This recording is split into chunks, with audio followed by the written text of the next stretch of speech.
মার্কিন আগ্রাসন নীতি নিয়ে উদ্বিগ্ন বিশ্ব। এরই মধ্যে যুক্তরাজ্যের থিঙ্ক ট্যাঙ্ক চ্যাথাম হাউস জানিয়েছে, নতুন বিশ্ব ব্যবস্থায় শক্তি শেষ কথা। তাদের দাবি, গ্রিনল্যান্ড, ভেনেজুয়েলা ও ইরান সহ বিশ্ব মানচিত্রে শক্তির নতুন রেখা টানছে যুক্তরাষ্ট্র। ট্রাম্পের বিস্তারবাদী নীতি কি আন্তর্জাতিক আইন ভেঙে দিচ্ছে, এমন প্রশ্নই সামনে রেখেছে সংস্থাটি।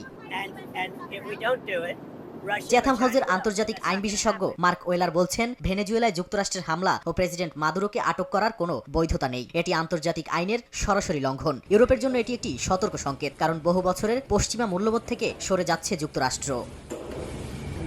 এমনকি গ্রিনল্যান্ড নিয়ে যুক্তরাষ্ট্রের হুমকি ন্যাটোর ভবিষ্যৎকে প্রশ্নের মুখে ফেলছে বলেই ডেনমার্কের সার্বভৌমত্ব নিয়ে কোনো সন্দেহ নেই বলে মনে করছে চ্যাথাম হাউস। বিশ্লেষকরা বলছেন, ইউরোপ চাইলে রাজনৈতিক ও কূটনৈতিক চাপ দিয়ে ওয়াশিংটনকে মোকাবিলা করতে পারে।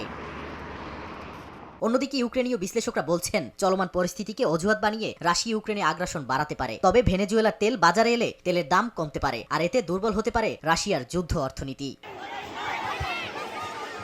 ট্রাম্পের ইরান বিরোধী হুমকিও গুরুত্ব দিয়ে দেখছে চ্যাথাম হাউস। তাদের মতে, 9 কোটি জনসংখ্যার দেশ ইরানের শক্ত শাসন ব্যবস্থা ভাঙা মোটেই সহজ নয়। এমনকি মার্কিনদের এই নীতি মিত্রদের জন্য বার্তা হয়ে দাঁড়িয়েছে। ভেনেজুয়েলার মতো অবস্থা অন্য যে কারো হতে পারে বলে জানায় লন্ডন ভিত্তিক সংস্থাটি।